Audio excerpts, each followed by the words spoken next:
mas tinha bem pouco. 9 graus? 9? Dia de terça-feira vai ser preciso. Ó, doutor, eu deveria trazer um bombom pra cada um pra vir na sua aula de manhã. Com 9 graus. 9 graus, cara. Essa semana vai fazer frio hoje, só amanhã já começa a esquentar e semana que vem vai ser a semana de mais calor, 37 graus. Amém. 37 graus. Ai, pra gente é frio ainda, 37. Lá tava 40, semana que vem vai estar 50. Esse aqui vai estar 37. A gente vai baixar essa Maria, doutor. A Maria. Caiu. Prefiro ligar o ar do que o A mesma coisa que você tá falando. 37 pra gente é frio ainda. Certo, pessoal? Então vamos lá. Aqui, deixei alguns textos para vocês lerem, tá? Para vocês se recordarem, depois darem uma passada nessa parte.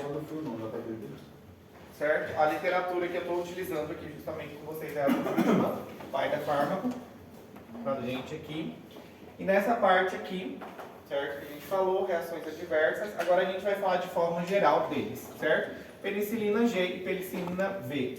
Aqui a atividade, principalmente contra os micro-organismos, a gente já falou de alguns, então tem uma excelente resposta, principalmente contra os nossos gram-positivos, certo? Principalmente com gram-positivo, mas funciona também com os nossos gram-negativos, certo? Aqui a gente tem que levar em consideração a resistência que vem acontecendo das penicilinas. Essa resistência das penicilinas, ela vem sendo acontecendo de forma frequente e principalmente relacionado, como diz aqui a literatura, aos pneumococos, principalmente relacionados em creches. Aqui fala da administração oral, justamente da penicilina G, mas principalmente a gente vai se ater ao quê?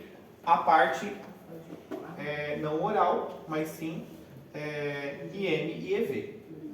Tá? Porque a oral a gente não observa aqui, a gente não tem, normalmente se utiliza o quê? Justamente a forma intramuscular e a EV da penicilina G, certo? Por que não utiliza tanto? Porque é justamente por essa ação. Justamente o pH gástrico, ele faz a destruição rapidamente do antibiótico, então por isso que não é muito utilizado. Observou-se justamente que havia justamente o quê? Em pessoas idosas elas tinham uma maior absorção.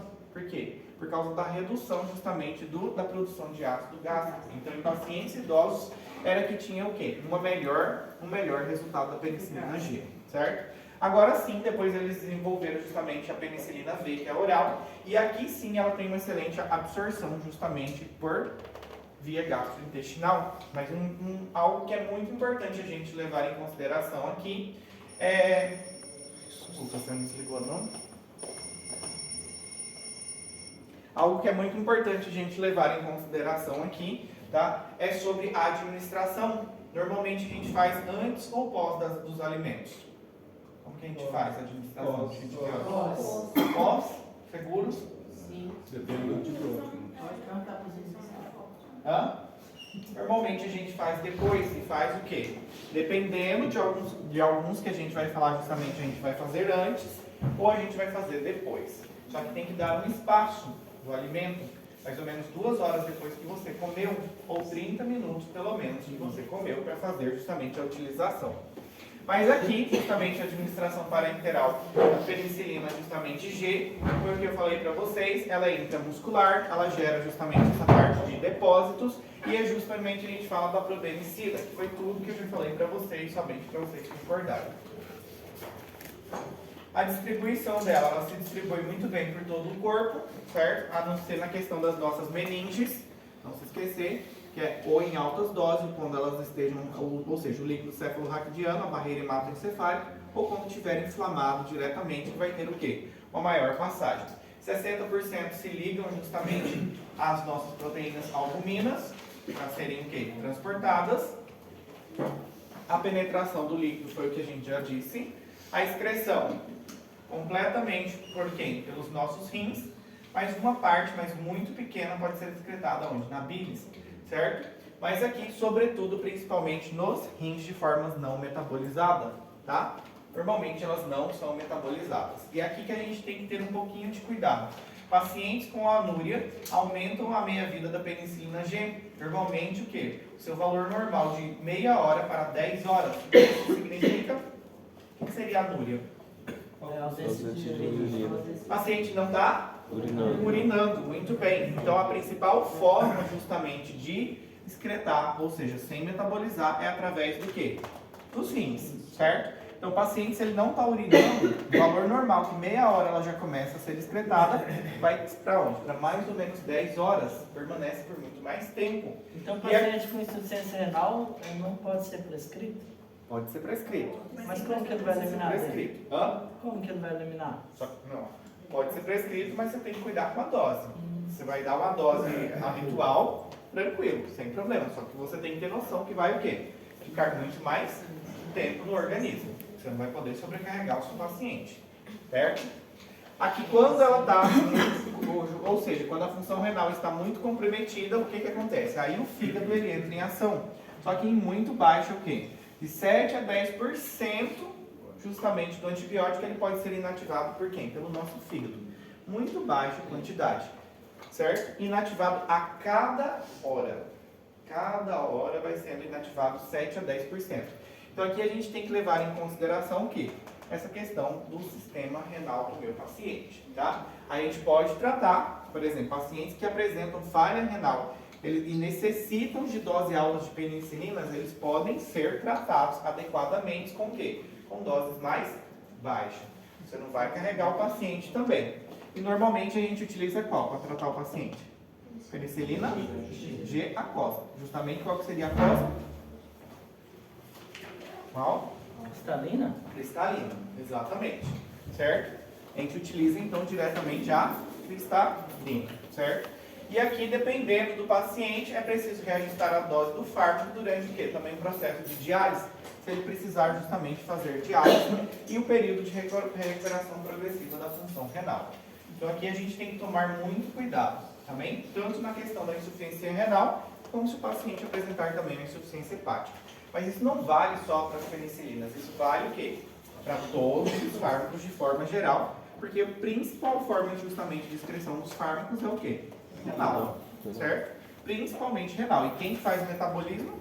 Hepático sempre. Mas nesse caso das penicilinas não sofre esse metabolismo. Indicação terapêutica justamente, como a gente já falou de algumas indicações para os pneumococos, pode ser utilizado. E aqui, principalmente para o Streptococcus pneumoniae, certo? Pneumococo é Streptococcus pneumoniae. Aqui a gente pode também utilizar uma cefalosporina de terceira geração, para tratamento também. Um exemplo de uma cefalosporina de terceira geração, ceftriaxona, muito utilizada no nosso meio. Ou, justamente, você pode utilizar o quê? Penicilina G, certo? Principalmente a gente vai utilizar quando apresenta o quê? Uma resistência. Aí a gente utiliza justamente uma cefalosporina de terceira geração ou justamente com a penicilina G, certo? Depois, meningite, justamente. A meningite é mais difícil da gente tratar, mas a gente pode utilizar justamente aqui as nossas penicilinas normalmente, mas a gente vai associar com outros também. Deve ser tratado sempre acompanhado de vancomicina ou uma cefalosporina de terceira geração. Qual seria a cefalosporina de terceira geração mais utilizada? É a ceftriaxona, a gente vai falar, tá? A vancomicina, ela é justamente o glucopéptido que a gente vai falar, só que a vancomicina, ela só tem uma resposta contra gram.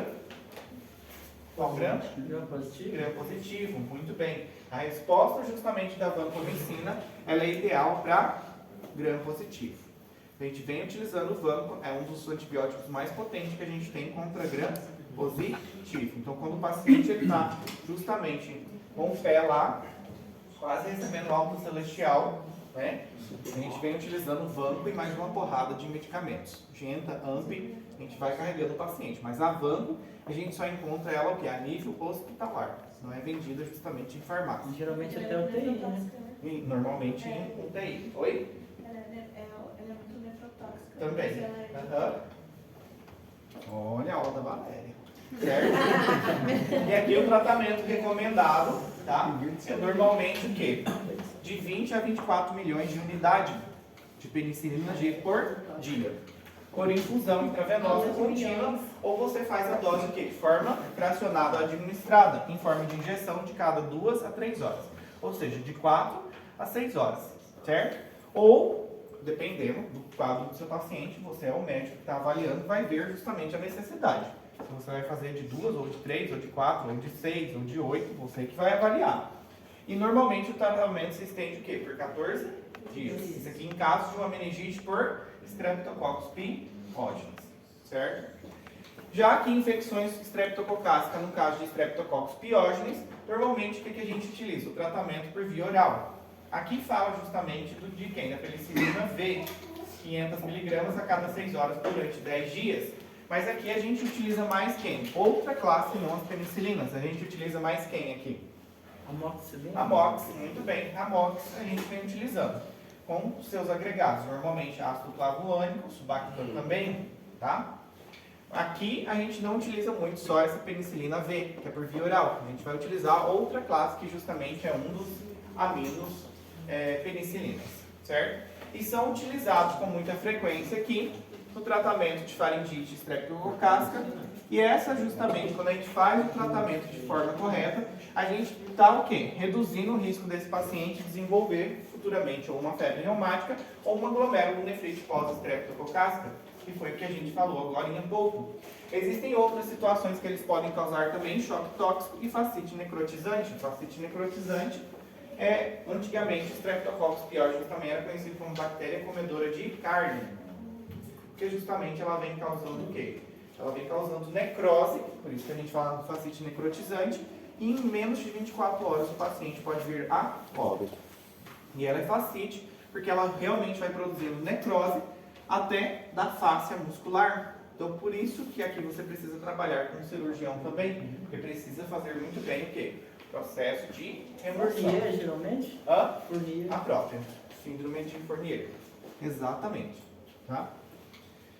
E aqui, em alguns casos, a gente tem que utilizar também, além da penicilina, se o paciente apresenta um choque tóxico por Streptococcus pyogenes ou fascite necrotizante, a gente entra com clindamicina também. Clindamicina, ela é excelente e tem sido um dos tratamentos aqui hoje, que a gente vem utilizando, também para tratar o quê? Infecções de quê?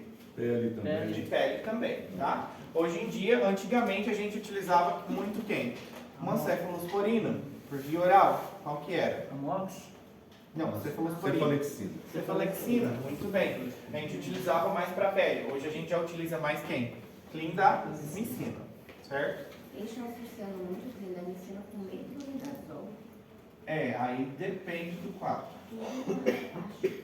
Já Já estão associando a remédio. Já estão fazendo uma bomba, certo? Então aqui, o que é normalmente, até que foi uma das questões que caiu em um dos revalidas, onde tinha um paciente com furunculose, qual que era o tratamento indicado? Aí tinha a opção clinda, cefalexina, oxacilina e um outro lá, era justamente clindamicina a resposta correta. Tá? E antigamente utilizava muito quem? Cefalexina. Ainda usa muito ainda cefalexina. Você vai no hospital que passa cefalexina. Tudo relacionado à pele, tecido, né? Eles indicam Muito cefalexina. Só que parou, está deixando de utilizar muito tanto, por quê? Devido à resistência do micro-organismo. Tá? E é isso que vai acontecendo com o tempo. As bactérias elas vão criando resistência e vai ficando difícil da gente tratar. E a má notícia é que não tem antibióticos novos, desenvolvidos novos. Eles associam, né? Faz uma bomba. Faz a bomba. E o que a gente tem que fazer? Associar. Futuramente isso aí pode ser um grande problema para a gente na área da saúde. Vai utilizar os antibióticos e não vai funcionar mais. Porque as bactérias elas são muito inteligentes. Elas têm justamente o que a gente fala que é um plasmídio, onde elas conseguem trocar informações genéticas uma com a outra. Às vezes a Maria, a bactéria aqui, justamente ela recebeu uma informação de um antibiótico. Ela se liga a Marcela e conta tudo para Marcela. Ok? As informações, elas trocam informações. Então, a partir desse momento, a Marcela também ela já sabe que se quando ela entrar em contato com esse micro-organismo, ela já tem o quê? Sabe como se defender. Ela já criou justamente resistência. E elas têm justamente através desse plasmídio, ou através do pili sexual, elas trocam o quê? Informações. Elas passam informações de uma para outra. Tá vendo como que as bactérias são inteligentes? Igual vocês, que também na hora da prova trocam informações. Passam informações. Às vezes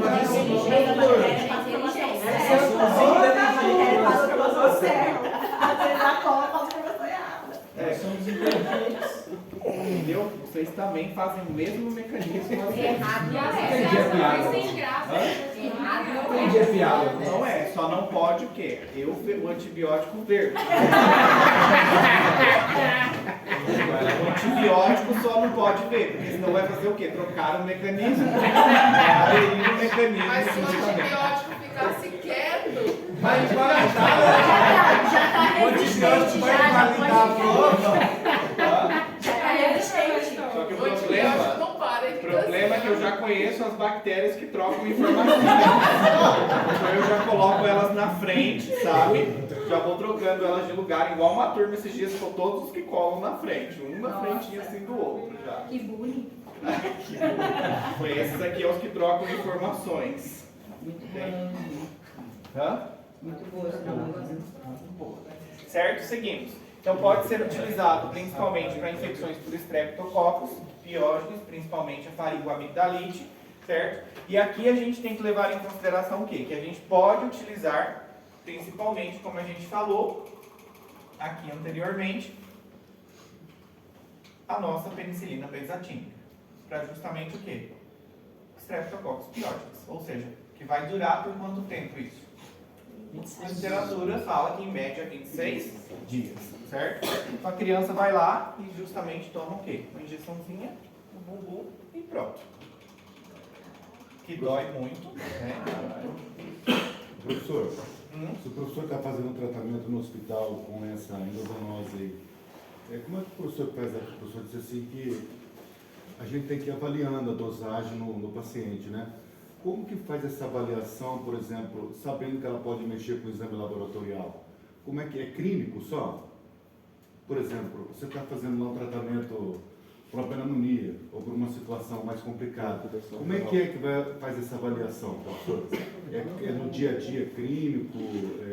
Ou, por exemplo, o paciente está respondendo bem? Está respondendo ou não? Sim. Isso é através da clínica. E outra coisa também.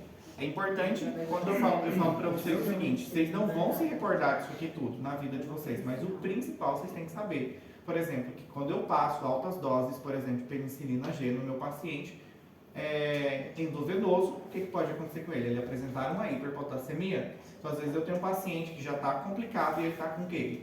Hiperpotassemia, complica mais ainda. Então, eu tenho que ter noção que isso pode ser devido a quê? Penicilina. Então, assim, a gente vai criando um manejo com o paciente. E conforme a clínica, justamente, você vai chegando ao quê? Você vai tratando o seu paciente. A gente vai vendo a melhora do paciente. Se está funcionando, se o antibiótico está funcionando, em quanto tempo ele responde? Normalmente, o antibiótico? 48 horas. Menos. Em até, a que fala é em 48, mas normalmente em até, no máximo, 12 você já começa a observar uma melhora do paciente. A gente vê mesmo em 24 horas já, se o paciente está funcionando ou não. Mas a gente não é bobo, o que a gente faz? A gente já carrega o paciente com um antibiótico do quê? Potente. A gente já não vai dar ali para o paciente uma cefalexina. Vamos já justamente enfiar uma agenta, vamos enfiar justamente dependendo do quadro a AMP, vamos enfiar uma ceftraxona, vamos fazer uma van, não sei. Depende do bichinho, justamente, como eu falei para vocês, que o paciente tem. Não, mas é Vai começar com uma dose de ataque, seria isso? Hã? Vai começar com uma dose de ataque, seria isso? Não dose de ataque. Não seria dose de ataque. A gente consegue observar, não é dose de ataque, é o fármaco ideal justamente. A situação, professor, De amplo espectro. a situação que eu perguntei foi por causa dessa situação, por exemplo, de laboratório. Se elas, dependendo do fármaco, ele vai mexer com a parte laboratorial, né? Vai mascarar. Então, Sim. aí entender essa parte clínica para saber se eu associo mais um antibiótico, como que eu vejo isso no paciente, né? Depende muito do quadro. Você tem que cuidar, é por isso que fármaco é importante pra gente. Por exemplo, se o meu paciente está com a meningite, um aliado, por exemplo, para a meningite aqui que a gente tem, além do antibiótico, é justamente quem? A gente tem os corticoides. Por quê? A gente precisa justamente a inflamação, a resposta muito exagerada, né? Exagerada demais pode matar o paciente. Então a gente tenta fazer o quê? Uma inibição do sistema imunológico.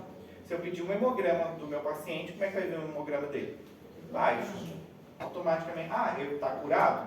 Não. Então assim, a gente tem que ter essa noção também. dos medicamentos. Quando você vai passar corticoide no paciente, você está passando a imunidade dele, vai o quê? Automaticamente baixar. O hemograma dele baixo não significa que ele passou pelo processo infeccioso. Ele continua ainda com a infecção. E aí tudo é você avaliando a melhoria clínica do paciente, a resposta do paciente. Aí que tá o negócio. Está funcionando super bem. Aí o que está acontecendo? Existem casos onde o paciente está evoluindo super bem na UTI, melhorando, ficando bem do nada e acontece o quê? Bate as botas. Pode ser também. O paciente tem um quadro já, um pico febril do nada. Pode ser o quê? Pode ser um funguinho. Você está tratando o paciente, tratando já ali, o paciente está evoluindo super bem. Os fungos são oportunistas, você baixou a imunidade do paciente. Pode ser que do nada o paciente apresenta o quê? Um pico de febre, 39 graus, começa justamente a ficar mal novamente. Ou seja, o antibiótico não está prestando? Não, às vezes é justamente o quê? Uma infecção fúngica. Aí dá um metonidazolzinho. Aí, anfotericina. Isso você falou a respeito na parede, no intraver. Exatamente. Isso aí é ideal para a gente saber o quê? O bicho que a gente já tem ali, que já são criados ali dentro. Na hora que o paciente complicar, ou ver que está tendo um quadro, um asepsia, ou está evoluindo, você já entra o quê? Ah, eu já sei qual que é o melhor antibiótico para esses agentes. Isso é importante. Normalmente quem é intensivista e é inteligente faz isso. Sempre faz esculturas para saber qual que é o bichinho que está ali dentro. E paciente de UTI, infelizmente, a gente já sabe que boa parte vai o quê? De alta celestial. Infelizmente. Infelizmente vai de alta celestial. Alguns conseguem o quê? Voltar. Fazer um passeio a Paris. Você Você tá tão sincero hoje, doutor. Ah, mas é a verdade, ué. Certo? É igual uma colega minha na época, a irmã dela, ela faleceu de faculdade, a irmã dela foi pra UTI e nós todo mundo desesperado, porque a irmã dela lá tranquila. Aí eu, mulher, tu não tá desesperada não, tua irmã tá na UTI. E o que é UTI? O que tem? Não sabia nem o que era UTI. Né? Meu Deus. Eu falei assim, UTI é o último estágio da vida da pessoa ali, né, filha? Ou vai de alta, ou vai celestial no caso, ou sai dali. Vou pra casa, vai pro céu. Aí que ela caiu a ficha. Aí É, desesperou. desesperou e não desesperou. Porque ela tava brava que a irmã tinha batido o carro ainda. Eu falei assim, Preocupado com o prejuízo. Tava preocupado com o carro só. hã? Tava preocupado com Tava o carro. preocupado com o carro ainda. Tanto aí o carro. Não, mas ela saiu ontem, maçou meu carro e eu, mulher de Deus. Quando sua irmã sair, você resolve. Não deu nem pra resolver. Ficou o carro elas por elas, aí mesmo. Vou resolver depois em outro lugar. Certo? Depois a gente tem o quê? Infecção por outros estréptos. E os outros estréptos que a gente tem aqui é justamente do grupo Viridans. E o Viridans está influenciado principalmente em caso quê? De endocardite. Ele causa endocardite, certo? Aqui que seria um perigo para a gente, as endocardites causadas pelo grupo Viridans, pela cárie dentária, normalmente. Existem outro que é muito comum também, mas é um estáfilo que vem causando o quê? Endocardite também. Mas aqui tem um grupo de pacientes em especial que a gente tem que cuidar, que é justamente causado pelo Staphylococcus epidermidis. Quem são esses grupos de pacientes? Os óculos. Principalmente pacientes que fazem uso de prótese. Porque Staphylococcus epidermidis, ele gosta de local onde tem plástico. Ele cresce muito bem onde tem plástico. Como é que é o nome deles? Staphylococcus epidermidis. Então aqui, quando a gente fala de uma endocardite, se é um paciente idoso e eu já sei que ele tem prótese, eu tenho que pensar que talvez essa endocardite não tenha relação com justamente cárie dentária, mas tenha relação diretamente com a prótese. Hã? Pra cá é comum essa endocardite ou não? Pra cá? Você vê que a maioria não tem cuidado, né? É muito comum endocardite no nosso país. Sempre aparece um paciente com endocardite. Sempre tem um com endocardite. O problema é você descobrir justamente o foco. Por isso que a gente vai separando. Essa prótese dentária, doutor? Hã? Pode ser de plástico. Qualquer tipo de prótese. A endocardite, ela pode causar necrose? Hã? A endocardite, ela pode causar necrose?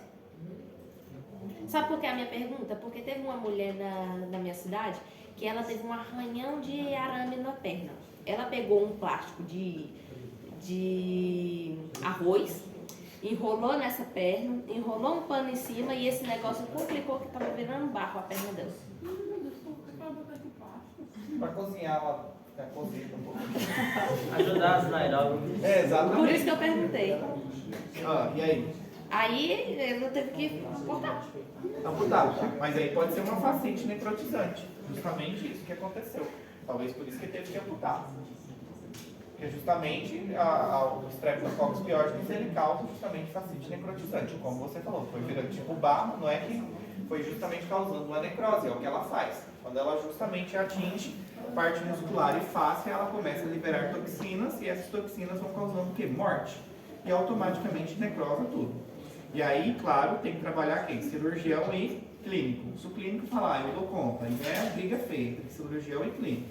Às vezes os clínicos não querem amputar, porque a gente também tem que pensar no quê? Na qualidade de vida do paciente.